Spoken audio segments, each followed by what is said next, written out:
Bueno, arrancamos. Mi nombre es Andrea Angeramo, yo soy la jefa técnica del Servicio de Imágenes de Multidiagnóstico y como les decía, hoy estamos reunidos para hablar un poquito de tomografía y resonancia de hombro y en la charla también va a estar incluida la artroscopía.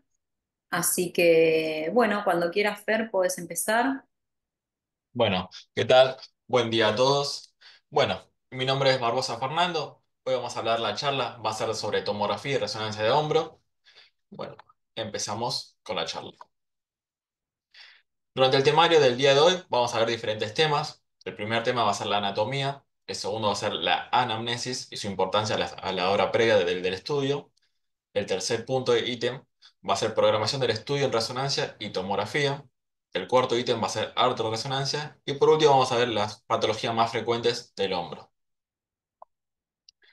Empezando con la anatomía, vamos a tener que primero dividir la anatomía en tres estructuras básicas. El primero va a ser huesos y articulaciones. La segunda va a ser ligamentos y cápsulas articulares. Y el tercero va a ser músculos y tendones. Empezando con los huesos y articulaciones, tenemos que saber que los huesos que conforman la articulación del hombro son tres: el húmero en su parte proximal, la escápula y la clavícula. Bueno, para empezar a hablar más de la anatomía, tenemos que saber, bueno, que esos tres huesos componen la articulación y asimismo esos tres huesos componen sus correspondientes articulaciones. La primera va a ser la esternocostoclavicular, que une el esternón con la clavícula. La segunda va a ser la acromioclavicular, que une el acromion de la escápula con la clavícula también. La tercera va a ser la escápula torácica, que une la escápula con la pared torácica. Y la última va a ser la glenohumeral, que esta de todas las articulaciones es la más importante, ya que es la que le da mayor movilidad a la articulación. También tenemos que saber que la articulación del hombro es la mayor articulación con mayor rango de movimiento de todo el cuerpo, lo que al mismo tiempo también la vuelve más vulnerable a sufrir gran número de diferentes lesiones o patologías. Empezamos a hablar del húmero, del primer hueso. Bueno, el húmero. El húmero es el hueso más largo y más grande de la extremidad superior. Tiene un extremo superior o proximal, un eje y un extremo inferior. Asimismo, bueno, el húmero se articula con la escápula por su parte proximal, formando la parte de la articulación glenohumeral. Además, también el húmero tiene articulaciones en su parte distal, con el radio del cúbito, formando la articulación del codo. Acá vemos en imagen el húmero, una imagen en vista anterior y una imagen en vista posterior. Vamos a señalar las partes del húmero. Primero la cabeza del húmero, muy importante. Tuberosidad menor o troquín, como suelen llamarlo. Tuberosidad mayor o troquíter. Cuello anatómico, cuello quirúrgico. Seguimos viendo un poco lo que es el cuerpo del húmero. Borde medial, borde lateral del húmero, el cuerpo. Tuberosidad deltoide, que es donde se va a insertar el músculo deltoide, es también muy importante en el húmero, en el hombro. Siguiendo con la parte inferior, la parte más distal del cuerpo. Y empezamos con el borde supracondilo medial, la epitróclea, la fosa coracoides, la tróclea, cóndilo, fosa supracondilia, borde supracondilo lateral y el epicóndilo. Lo mismo va a ser en la vista posterior. Cabeza, troquíter, cuello anatómico, cuello quirúrgico, el cuerpo. Sigamos diciendo con la parte distal, vamos a ver la epitróclea, borde supracondilo medial también, la fosa coracoides, la tróclea, cóndilo, epicóndilo, perdón, y el borde supracondilo lateral. Pasamos al otro hueso, vamos a hablar de la escápula. Bueno, la escápula también es conocida como el omóplato, es un hueso plano y triangular que se encuentra en la parte posterior del tronco sobre la cara posterior de la segunda a la séptima costilla. La escápula es un hueso de suma importancia, ya que proporciona varios puntos de intersección para diversos músculos, tanto del hombro como del brazo. Y asimismo se articula con el húmero de la clavícula, conformando la articulación glenohumeral y la articulación acromioclavicular respectivamente. Vemos acá una vista anterior de lo que es la escápula, con el acromio, el proceso coracoides, borde superior de la escápula, ángulo superior, la incisura escapular también, fosa subescapular, borde medial y ángulo inferior. Sigamos por acá. Vamos a ver el cuello de la escápula, el tubérculo infraglenoideo, cavidad glenoidea, donde se va a articular con la cabeza del húmero, y el tubérculo supraglenoideo. Vamos a ver el último hueso, la clavícula. La clavícula es un hueso alargado en forma de S que se ubica horizontalmente sobre la parte superior de las costillas y se articula con el esternón y la escápula lateralmente. En un sentido más general, más básico, la clavícula lo que hace es va a contribuir a la estabilización de la articulación entre el húmero y la escápula. Junto con el esternón también, la clavícula compone una región denominada cintura escapular. Vemos acá la imagen en la pantalla, una vista inferior y una vista superior. En la vista inferior vamos acá a reconocer la carilla articular acromial, el tubérculo conoideo, la línea trapezoidea, el surco del músculo subclavio y la impresión del ligamento costoclavicular. En una vista superior de la clavícula vamos a ver el cuerpo y la carilla articular external. Pasamos a otro ítem de la charla, ligamentos y cápsulas articulares. ¿Qué son los ligamentos y cápsulas articulares? Bueno, básicamente los ligamentos son los encargados de unir un hueso con otro. Por otro lado, también la cápsula articular es un saco hermético que envuelve una articulación. Y en este caso, en el hombro, está formado por un grupo de ligamentos que conectan el húmero con la glenoides. Los ligamentos son los encargados de dar una estabilidad para conseguir un amplio rango de movimiento que posee el hombro sin que se produzca una luxación. Eso es muy importante. Bueno, vamos a decir que la clavícula está unida al acromio por medio de cuatro ligamentos acromioclaviculares, uno superior, uno inferior, uno posterior y uno anterior. También la clavícula está unida a la coracoides, que va a ser parte de la escápula, por medio de dos ligamentos, ligamento coronoide y ligamento trapezoide. Bueno, además vamos a encontrar el labrum, que es un fibrocartílago que rodea la cavidad glenoidea para aumentar su profundidad y mejorar la estabilidad del hombro. Más adelante vamos a hablar un poco más de lo que es el labrum y su importancia a la hora de hacer un estudio en resonancia. Bueno, músculos y tendones del hombro. Esta es una parte muy importante del hombro. Bueno, empezamos hablando con el manguito rotador. Forma el grupo muscular más profundo en el hombro. El manguito rotador es la envoltura de la cabeza umbral que sirve para estabilizarla y darle movimiento. El grupo de músculos del manguito rotador son cuatro. Músculo supraespinoso, como lo estoy señalando acá en la imagen, que su función va a ser elevar el brazo. Músculo infraespinoso, que su función va a ser rotar el brazo hacia afuera. Músculo redondo menor, que está acá al lado, que también su función va a ser rotar el brazo hacia afuera. Y por último vamos a hablar del músculo subescapular, que su función va a ser rotar el brazo hacia adentro. También es muy importante mencionar el músculo deltoides, que no lo vemos en la imagen, pero que es el más grande y fuerte y superficial del hombro. Es considerado muchas veces el motor del hombro gracias a su fuerza y su función de levantar el brazo. Tendones. Bueno, los tendones van a ser los encargados de conectar los músculos con los huesos, básicamente. Bueno, acá vemos, el tendón del bíceps se extiende desde el músculo del bíceps a través de la parte delantera del hombro hasta insertarse en la parte superior de la glenoides, uniéndose aquí con el labrum. También es muy importante mencionar los tendones del manguito rotador, que son la siguiente capa que encontramos en la articulación del hombro. Estos constituyen en total cuatro tendones que conectan la capa más profunda de los músculos con el húmero. Vamos a hablar de, ahora de la anamnesis. Bueno, la anamnesis es un proceso de interrogatorio que se va a realizar para obtener información sobre la historia clínica del paciente. Básicamente, el objetivo de de una anamnesis es establecer un diagnóstico y el tratamiento más adecuado. La anamnesis se realiza mediante una entrevista con el paciente o sus familiares. ¿Qué datos va a dar la anamnesis? Bueno, van a ser datos identificativos como el nombre, apellido, DNI, género, etcétera. Otro dato va a ser el motivo de la consulta. ¿Por qué el paciente va a hacerse este estudio? Otro dato va a ser antecedentes personales, como si ha sido operado, si tiene prótesis metálicas, si padece alguna enfermedad, ya sea diabetes, hipertensión, artrosis, artritis, etcétera. O alguna enfermedad oncológica también. Antecedentes familiares también muy importante. Y por último se va a realizar una exploración física. Pasamos a la siguiente diapositiva. Bueno, este es un cuestionario que se le da acá en multidiagnóstico del servicio de tomografía. Como vemos en la primera parte superior, vemos los datos identificativos como apellido, nombre, DNI, fecha de nacimiento. Y por último, vemos acá abajo unas preguntas muy importantes que tiene que contestar el paciente, que tiene que marcar la respuesta correcta.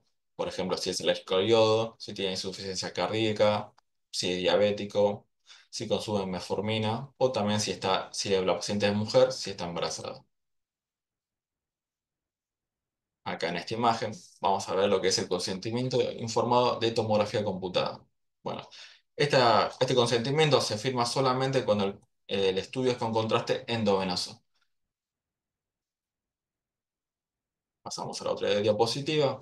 También, muy parecido a la primera imagen que vimos, solo que esta debe ser del servicio de resonancia, del multidiagnóstico. También, la primera parte va a ser apellido, nombre, datos del paciente en general. Y también acá se va a hacer otro tipo de preguntas, como si tiene marcapasos, si tiene clips de aneurisma, si tiene neuroestimuladores, si tiene reemplazo de articulaciones o prótesis metálica. También si la paciente es mujer, si está embarazada. Bueno, y acá en esta imagen vamos a ver el consentimiento de prácticas mediante la administración de contraste para resonancia magnética. A diferencia de la tomografía, en resonancia no usamos yodo, sino que usamos gadolinio. Y también este consentimiento se va a firmar solamente cuando el estudio es con contraste. Bueno, acá vemos un poco ya lo que es los tomógrafos que tenemos en multidiagnóstico, tanto Newsoft como Philips. Y empezamos a hablar ya sobre el segundo punto más importante de esta charla, que es la programación en los estudios, tanto en tomografía como en resonancia. Empezamos con la tomografía de hombro. El paciente va a estar posicionado en decúbito supino, con los brazos al costado, debajo del cuerpo. El borde cubital, como se ve en la foto, va a estar sobre la camilla. Si es solicitado un solo hombro o un hombro en específico, digamos, la posición del hombro a estudiar que esté lo más cercana a la línea media de la camilla. Obviamente, según las posibilidades del paciente, claramente. Planeamiento de tomografía de hombro. Bueno, el primer paso se va a realizar un scope, de la región del tórax superior. El segundo paso se va a planear el FOB, que es lo que va a ser de dónde hasta dónde, y que abarque siempre la clavícula y la articulación acromioclavicular hasta el borde inferior de la escápula, como acá vemos que está el rectángulo rojo. Bueno, el tercer paso va a ser la adquisición de ese FOB, abarcando ambos hombros, y si es solicitado un hombro en específico, se va a hacer un segundo FOB un poco más chiquito sobre el hombro solicitado, y siempre en reproceso blando y óseo. Eso es muy importante saberlo. Bueno, este es el resonador magnético que tenemos en el servicio de multidiagnóstico. Es un resonador abierto, de bajo campo, de 0,23 Tesla. Y empezamos con el posicionamiento de resonancia de hombro. Bueno, tenemos dos imágenes acá. Una es sobre el resonador abierto que usamos en multidiagnóstico y el otro es un resonador cerrado. Básicamente la posición va a ser el paciente en decúbito dorsal, mirando para arriba en posición neutra, siempre teniendo en cuenta que el codo y el brazo se le ve con almohadillas, como se ve acá en esta foto que estoy marcando, para que el húmero quede paralelo a la camilla. También es muy importante usar pesas que tenemos en el servicio, tanto acá como en el brazo, como se ve en la foto, como se puede usar acá en la bobina, para que tanto el paciente y la bobina no se muevan y no generen ningún artefacto. En esta foto de la derecha vamos a ver también un posicionamiento parecido en un resonador cerrado, con su respectiva bobina y también con almohadillas por debajo del brazo para elevar el húmero. Bueno, siguiendo acá con los diferentes protocolos que tenemos tanto en resonador abierto como en resonador cerrado. En resonador abierto se va a hacer un axial T2 STIR, un sagital T2 también, y dos coronales, un coronal T1 y un coronal T2 STIR. Si el estudio se llega a pedir con contraste, se va a hacer las mismas secuencias mencionadas, sumándole un axial T1 con gadolinio, obviamente, coronal T1 y sagital T1, los tres con gadolinio. En cambio, en el resonador cerrado se va a hacer un axial FATSAT dos sagitales, un sagital en densidad protónica y un sagital en FATSAT, dos coronales también, un coronal FATSAT y un coronal T2. También, si el estudio se llega a pedir con contraste, bueno, se va a hacer un T1 FATSAT sin contraste, en el plano que mejor se pueda ver la patología, sin gadolinio obviamente, y después sí, se van a repetir los tres planos, axial, coronal y sagital, en T1 FATSAT, con gadolinio. Vamos a hablar ya un poco más de la programación en resonancia magnética. Bueno, para hacer un axial, para hacer un plano axial, vamos a usar el plano coronal y sagital. En el plano coronal va a estar el paquete o el foam va a estar perpendicular a la articulación glenumeral, es decir, paralelo a las fibras del supraespinoso. Es muy importante incluir tanto el borde de superior de la articulación acromioclavicular como el bolsillo axilar que está señalado acá por la flecha, hasta la diáfisis humeral. Y en el plano sagital va a ser perpendicular al eje largo del húmero. Siguiendo con la programación, para hacer un sagital, bueno, en el plano axial el paquete va a estar paralelo a la superficie articular glenumeral. Es muy importante también incluir el cuello de la escápula y el músculo deltoides por completo, como lo vemos acá. Y en el plano coronal, vamos a seguir la línea perpendicular al eje del supraespinoso, como vemos acá en imagen. Por último, para hacer un coronal. Bueno, para hacer un coronal, el paquete en el plano axial va a estar en la dirección del tendón central del supraespinoso, es decir, perpendicular a la superficie articular glenumeral. También es muy importante incluir el margen anterior de la coracoides y la cabeza humeral. Y en el plano sagital va a estar paralelo al eje largo del húmero. Si el paciente está bien posicionado, que está todo bien, también debería seguir el eje mayor de la glena. Bueno. Como mencioné anteriormente, al principio, el labrum. ¿Qué es el labrum? Como dije, el labrum del hombro es un anillo de cartílago que rodea la cavidad glenoidea del hombro y ayuda a mantener la estabilidad de la articulación. ¿Cuál va a ser la función? La función principal va a ser mantener la estabilidad del hombro, pero también tiene otras funciones como profundiza la cavidad glenoidea para que la cabeza del húmero se ajuste mejor y sirve como punto de unión para los ligamentos glenumerales. Asimismo, este labrum, este cartílago, se puede desgarrar. Y hay dos tipos de desgarros. El desgarro de slab, que se le dice slab, se le dice superior labrum, anterior y posterior, que es muy común en atletas, deportistas que están y se sobrecargan el hombro. Y tiene muchas veces lugar en el labrum anterior. Y por último, el desgarro de Bankart, que se va a presentar comúnmente después de una luxación del hombro y mayormente tiene lugar en el labrum posterior. Pasamos a la siguiente diapositiva. Vemos acá un poco un dibujo de cómo está el labrum en el hombro, en la escápula. Y acá vemos un plano axial en resonancia y las flechas están señalando los labrum, tanto anterior como posterior. Secuencias extras que podemos usar en el protocolo de resonancia. Bueno, vemos acá en imagen a la izquierda. Vemos el protocolo de hombro que usamos en multidiagnóstico con una secuencia extra que acá dice opcional Fafileco-Labro. ¿Cuándo se usa esta secuencia? Bueno, justamente cuando el paciente se haya luxado el hombro o haya sospecha, y si haya sospecha de que se puede haber roto ese labro. La secuencia, básicamente el foam va a estar en un plano axial y se va a hacer pequeños paquetes, tanto en sagital como en coronal, siempre fijándonos que entre ambos labrum, como se ve muy bien acá en el coronal. Ahora vamos a hablar un poco de lo que es la artroresonancia. Bueno, la artroresonancia es un estudio que tiene como objetivo evaluar el estado de estructuras ubicadas dentro o rodeando una articulación. Para ello, se debe distender esa articulación mediante la inyección de un líquido compuesto por solución fisiológica y una pequeña cantidad de contraste. La inyección se va a realizar con anestesia local y se va a controlar con tomografía computada, ecografía o radioscopía. ¿Para qué se usa para qué se utiliza este control? Más que nada es para verificar que la aguja alcanza el punto deseado para distender esa articulación. También como dato de color, podemos decir que la artrorresonancia no solo se usa en hombros, sino que se usa en codo, muñeca, cadera y tobillo. Ahora vamos a ver un poco lo que es el posicionamiento para esa inyección. Bueno, en la primera imagen vemos acá el paciente y el paciente va a estar en decúbito lateralizado hacia el brazo en estudio, colocándose una almohada, como estamos, bueno, como vemos acá, como indico, para elevar el hombro opuesto. En la imagen 2, que va a ser esta del medio, vemos un poco mejor lo que es el posicionamiento del paciente en la camilla de radioscopía.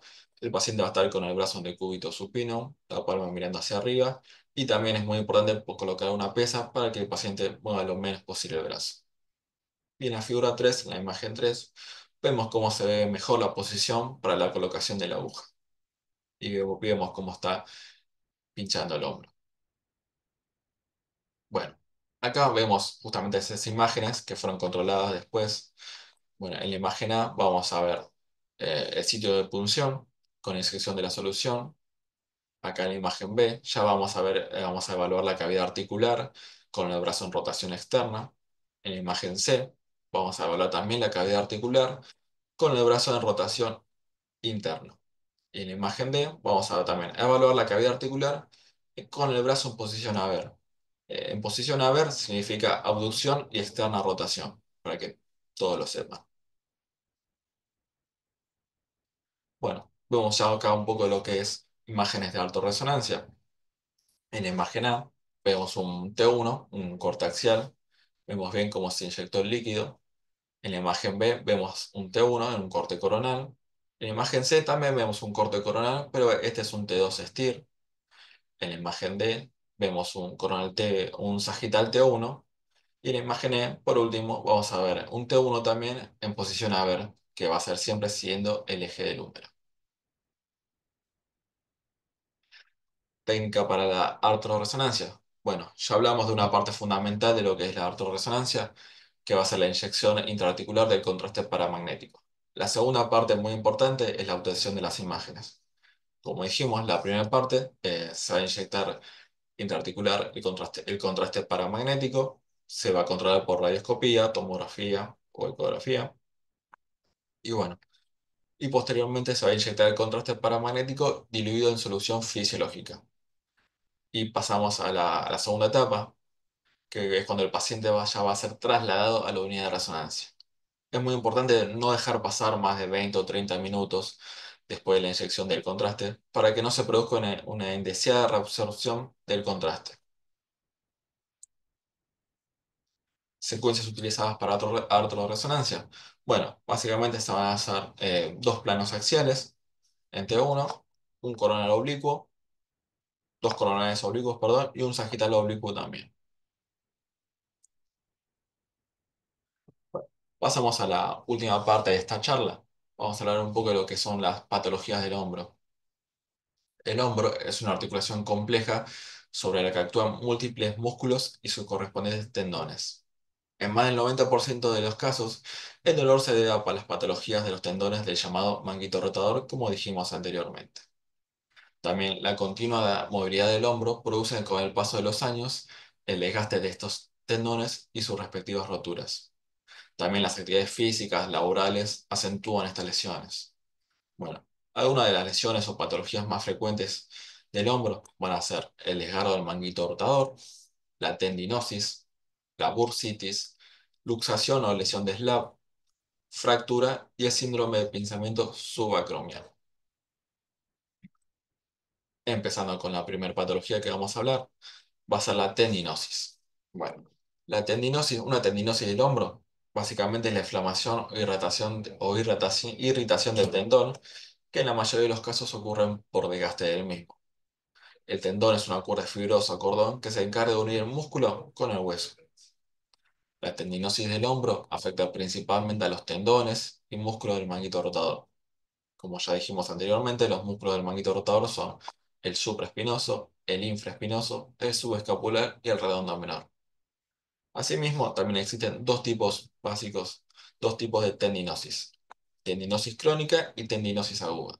La tendinosis crónica suele originarse por enfermedades degenerativas como la osteoartritis o así como el movimiento repetitivo a través de los años. Después está la tendinosis aguda, que la práctica deportiva es uno de los causantes de este tipo de tendinosis de hombro, especialmente en aquellos ejercicios o deportes que se involucra el lanzamiento de pelota o movimientos por encima de la cabeza. Vemos acá un poco un dibujo, primero a la izquierda, lo que es un hombro, una articulación del hombro normal y una con tendinosis o tendinitis.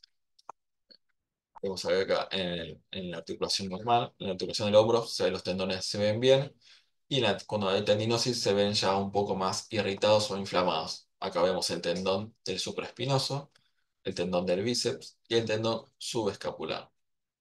A la derecha vemos una imagen de resonancia en un plano coronal, que también vemos un poco lo que es una tendinosis y cómo se ve en la resonancia. También otro dato para aportar, que en algunos pacientes se produce depósito de cristales de calcio sobre los tendones del hombro. Estos lo que van a hacer adoptan una consistencia pastosa que en ocasiones produce fuertes cuadros de dolor agudo. A esto se lo llama una tendinosis calcificada. Pasamos a la siguiente diapo.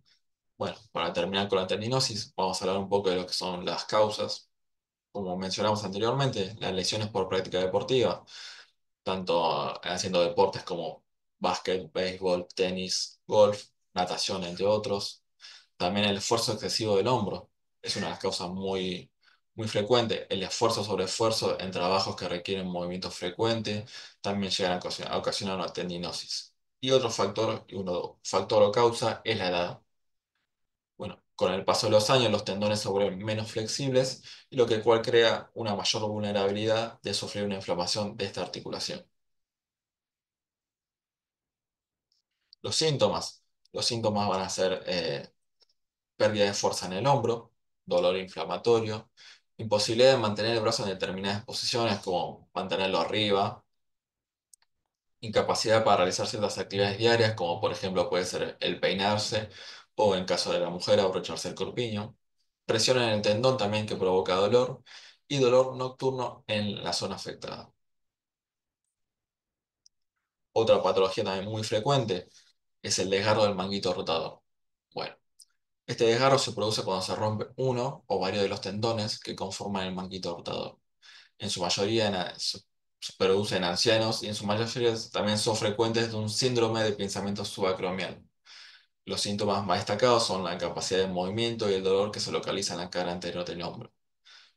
También es importante recalcar que los síntomas de todas las patologías o lesiones van a ser casi siempre los mismos. Incapacidad de mover el brazo, de dolor en la zona, cosas así. Esos síntomas van a ser muy básicos y van a estar en todas las patologías. Y bueno, vemos un poco lo que es diferentes imágenes de resonancia en distintos planos y cómo, cómo con las flechas están marcados los desgarros del manguito rotador. Pasamos a otra patología. Bueno, bursitis del hombro. La bursitis se va a referir a la inflamación de la bursa, que es una pequeña bolsa que está llena de líquido que actúa como amortiguador entre los huesos y los tejidos blandos. Acá, como vemos en la imagen, vemos una bursa subacromial. En el hombro hay otros tipos de bursas también, pero la bursa subacromial es la más importante, digamos. Y vemos bien cómo está entre los huesos y los tejidos blandos. Vemos acá dos imágenes en plano coronal donde se ve la bursa inflamada. Es muy importante decir que las imágenes por resonancia magnética son el método diagnóstico más completo para evaluar todas las estructuras del hombro, tanto óseas como partes blandas. En la siguiente diapositiva vamos a hablar un poco de lo que es las causas y síntomas. Las causas pueden ser por tres tipos: mecánicas, como sobre el uso de actividades deportivas y laborales, o luego de traumas también el uso excesivo; por vecindad, que significa que puede ser secundaria a una tendinosis del manguito rotador, ya sea simples o calcificadas, o también por rupturas del mismo. También puede ser secundaria a un pinzamiento subacromial y por artrosis en el hombro. También puede ser causa una enfermedad inflamatoria, como puede ser la artritis reumatoidea. Los síntomas, como ya dijimos antes, básicamente van a ser dolor en el hombro, que suele ser el síntoma principal y puede empeorar con el movimiento o la presión sobre la zona afectada. El dolor puede irradiarse hacia el brazo o hacia el cuello también. Limitación de rango de movimiento. Bueno, la inflamación puede restringir la capacidad de levantar el brazo o moverlo en ciertas direcciones. Otro síntoma muy básico también, muy importante, es la debilidad muscular.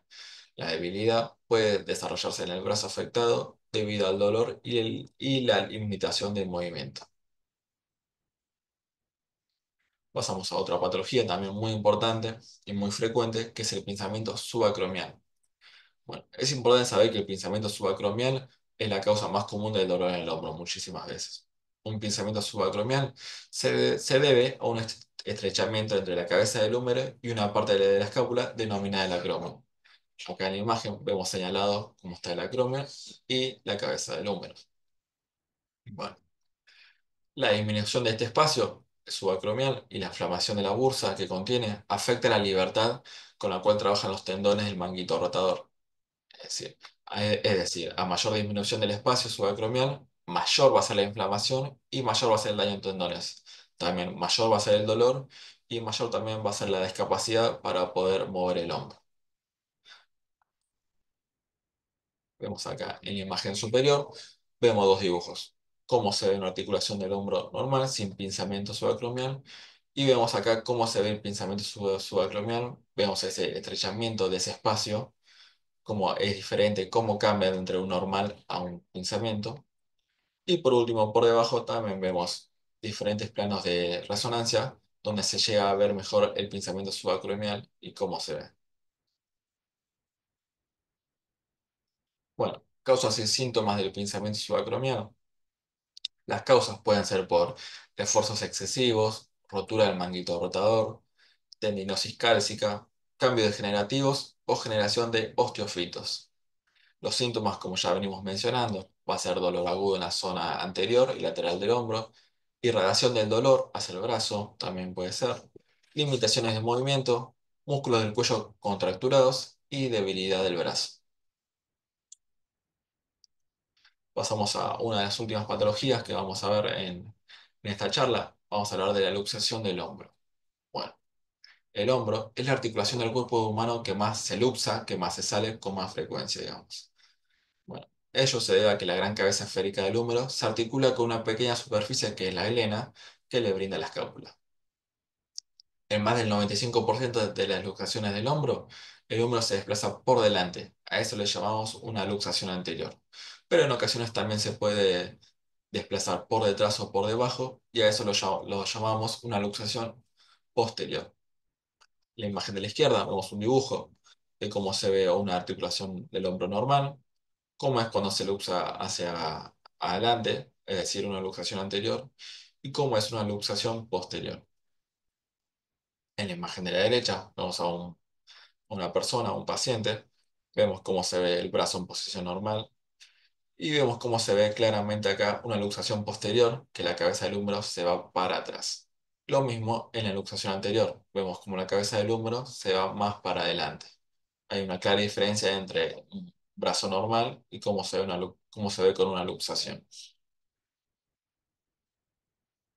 Bueno, para seguir hablando un poco de lo que es la luxación, el hueso puede ser empujado por completo fuera de la articulación. A eso le llamamos una luxación. O también puede ser empujado parcialmente, llamándola una subluxación. Cuando el hombro se luxa, puede romper diferentes estructuras, como es el labrum, la cápsula o los ligamentos. Y también como consecuencia de una luxación anterior, se puede producir la conocida lesión que lleva el nombre de los radiólogos que la descubrieron, Hill-Sachs. Bueno, en la imagen A, en la imagen que estoy señalando, vemos un corte axial de resonancia donde se ve justamente esa lesión llamada Hill-Sachs, donde se ve como la cabeza del húmero se ve como ahuecada. Y en la imagen B vemos una tomografía computarizada del hombro, donde también vemos la misma lesión de Hill-Sachs. Vemos acá un poco lo que es la luxación del hombro en tomografía. Bueno, vemos en esta imagen vemos corte axial de hombro en tomografía con una luxación posterior y su respectiva reconstrucción 3D también al mismo tiempo. Vemos cómo se ve la luxación de hombro en resonancia en distintos planos, tanto axial, sagital, y acá vemos claramente en esta imagen A, en la imagen de la izquierda, vemos cómo se ve bien la luxación. Se ve bastante bien, bastante perfecto. Bueno, pasamos a otra patología. Bueno, vamos a hablar de lo que es la lesión de Slav. para hablar de la lesión de SLAP, tenemos que hablar de la pequeña cavidad de la escápula, que es la glena, que se presenta en la cabeza humeral, y esta está sellada por una estructura a modo de junta que se llama labrum. Se conoce como SLAP por su denominación en inglés, a la lesión afectando la porción larga del bíceps en su fijación al labrum.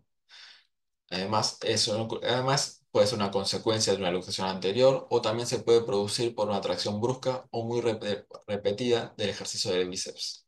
No hay que confundirse esta lesión, esta patología no se la tiene que confundir con una lesión del labrum, sino que acá lo que se lesiona es la porción larga del bíceps que se fija en el labrum. Acá vemos en la imagen de la izquierda, vemos dos imágenes en plano de resonancia. En la primera imagen vemos como un hombro se ve normal sin patologías. Y en la segunda vemos mejor cómo se ve ese mismo hombro con un desgarro del lado. Lo mismo en la imagen de la derecha. Vemos diferentes tipos de desgarro de eslavo. De la última patología que vamos a hablar en esta charla, vamos a hablar de lo que son las fracturas del hombro. Bueno, la fractura del hombro la mayoría la debe conocer, pero bueno, puede ocurrir en los diferentes huesos del cuerpo, tanto en el húmero, la escápula o la clavícula, que son los tres huesos que componen el hombro. Estas fracturas son lesiones comunes que pueden ser causadas por caídas, golpes o accidentes. Y bueno, para diagnosticar una fractura del hombro, básicamente se puede diagnosticar con radiografías, o en algunos casos también se puede realizar tomografías computarizadas. Ahora vamos a ver un poco de imágenes de lo que son las fracturas. En este caso vamos a ver un poco de lo que son las fracturas del húmero. En la primera imagen, la imagen A, vemos una reconstrucción 3D en un corte coronal con fractura en dos partes, de NIR con arrancamiento de troquíter. Y en la imagen B vemos un plano axial en tomografía con arrancamiento del troquín, que está señalado por la flecha también. Vemos acá un poco lo que son las fracturas de la escápula también, tanto en planos coronales, como se vemos acá, como lo señalo, en planos axiales y en plano sagital en tomografía. También tenemos acá en la vista una imagen, una reconstrucción 3D de cómo se rompió esa escápula. También tenemos que hablar de fractura de clavícula.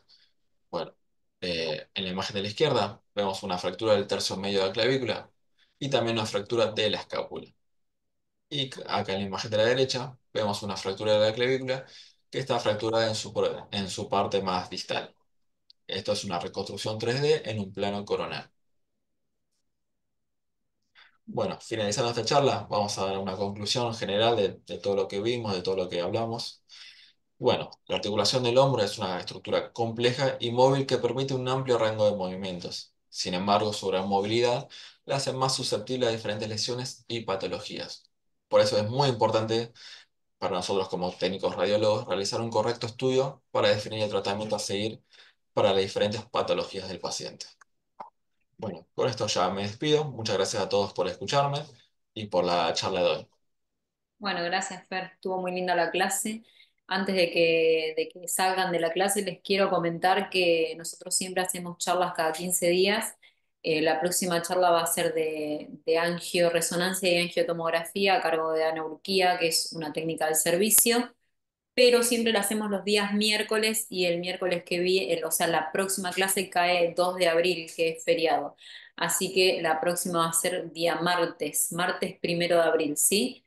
Así que bueno, nada, gracias por estar ahí, por conectarse y bueno, como siempre los esperamos en el servicio para realizarse sus chequeos anuales y nada, muchas gracias. Hasta luego. Luego.